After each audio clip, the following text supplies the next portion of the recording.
And it's like there's 100 reasons to not do this. There's one reason to do it. That is money. Money that's in the wrong direction. That's what I've got to share. Thank you, guys. Thank you, Mr.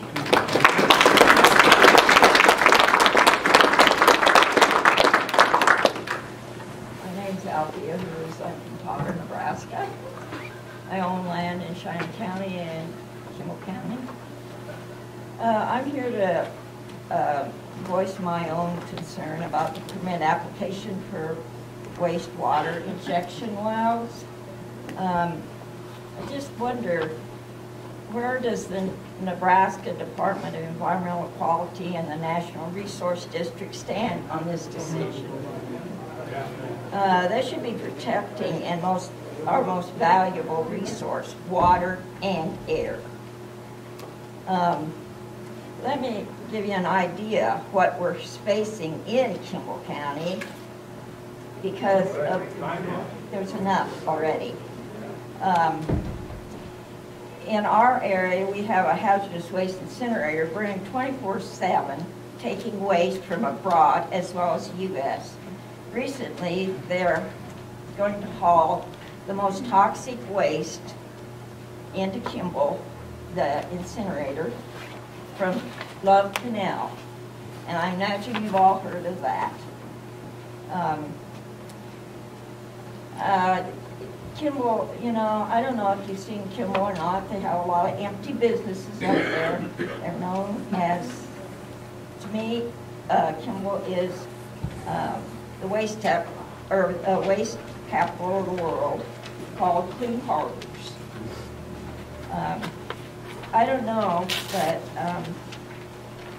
where this is headed to, but I think we've had enough what we already have to destroy our atmosphere, the environment. And we better start taking a good look at what's going on with the waste that we're taking in. Nebraska is taking on stuff that from no other state should have the control that we have here in Nebraska. And I think we better start waking up of what's going on.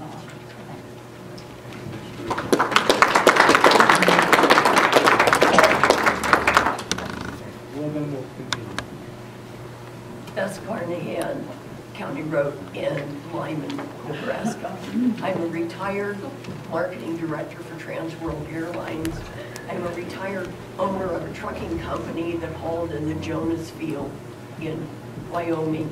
I'm also a retired landman working for a exploration and lease acquisition company. I want to talk about the application. The application is completely open-ended.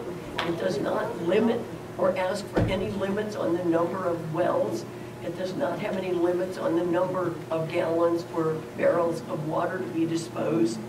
It has no time limit. In other words, if this application is approved, it's a free-for-all. There is no blueprint included in the application of the site as to how it will work on this. They have leased 7 acres. They claim 11 acres in the site.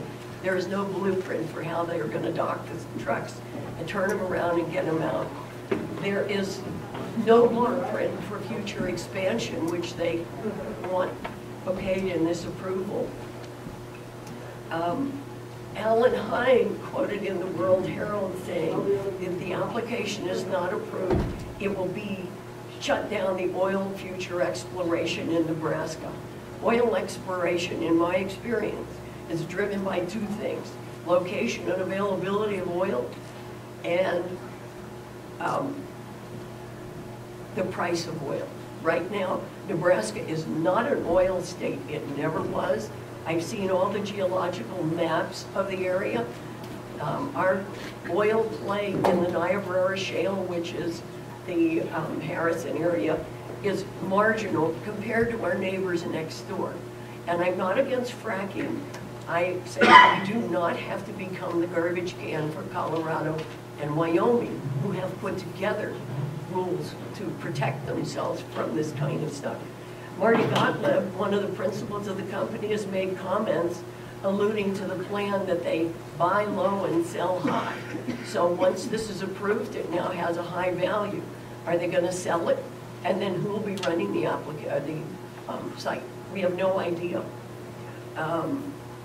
Mr. Cito has repeatedly made comments that Terex is a good, experienced company.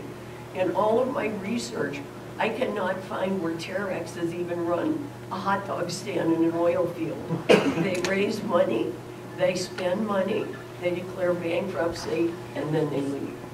So what are we opening ourselves up to if we approve this application? We do need to take time, investigate it, and I do believe this commission, whose mission is to encourage oil to come, should not be the ones in charge of citing things that will affect the water. Thank you.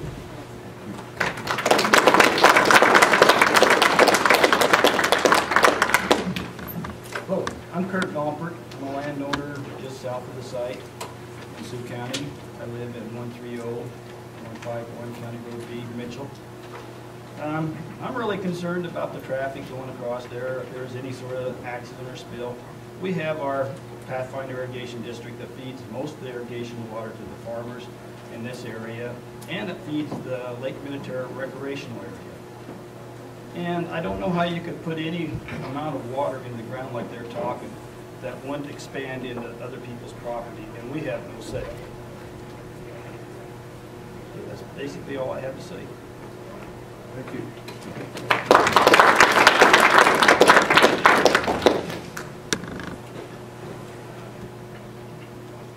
I'm Jonathan Weitzel, son of a landowner, and I live at 1543 Destined Road, Mitchell, Nebraska. We're located about 8 miles south of the proposed well. I want to bring up a couple things. As I walked in the door, I noticed framed there was Kimball Oil Man killed in crash. We will never forget. I guarantee you, 80 trucks a day, it will happen again, because the response time from Harrison Fire Department or Mitchell Fire Department, both volunteer fire departments, is about 30 minutes to that location, 30 to 40 minutes.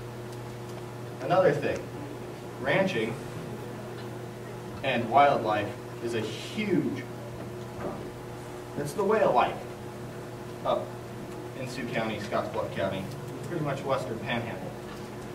One of these spills, it gets in the grass, that grass gets water, that no good water in it.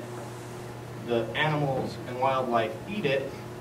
Does that mean that the animals could possibly die, tainted meat, wildlife start getting killed, stuff like that? Some stuff to think about. Some alternate routes that have been thought of. They're going to be going by a feed yard and right by my house, pretty much. It'd be coming down 71, taking a dirt road across to Highway 29, if they wanted to avoid Mitchell. I don't feel comfortable with 80 trucks a day driving past my house on a dirt road that is not maintained worth a crap. And another thing I'd like to bring up is Bill said that this oil-contaminated water could grow bacteria, and that bacteria could destroy the exploration of oil in western Nebraska. The people that I've talked to that are for this well are the people that want oil wells.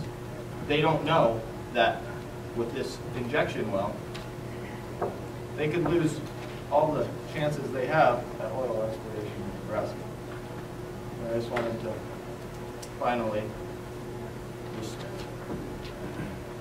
it's not a question of if a truck will wreck, if a leak will happen, but when.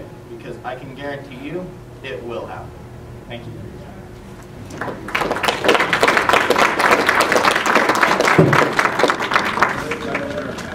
Good morning, I'm Paul Sherwood from Mitchell, Nebraska, 1826 21st Street, Mitchell, Nebraska.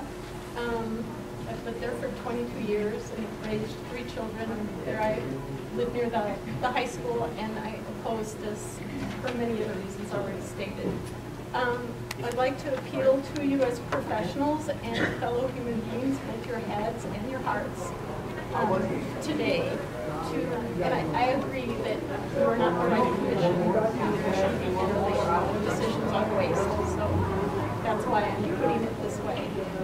But the Ogallala Aquifer took 14 million years, the scientists have said, to be created.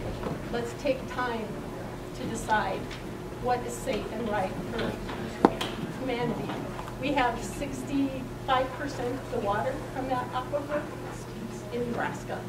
There's a lot of people working really hard to conserve our water, doing a lot of hard work.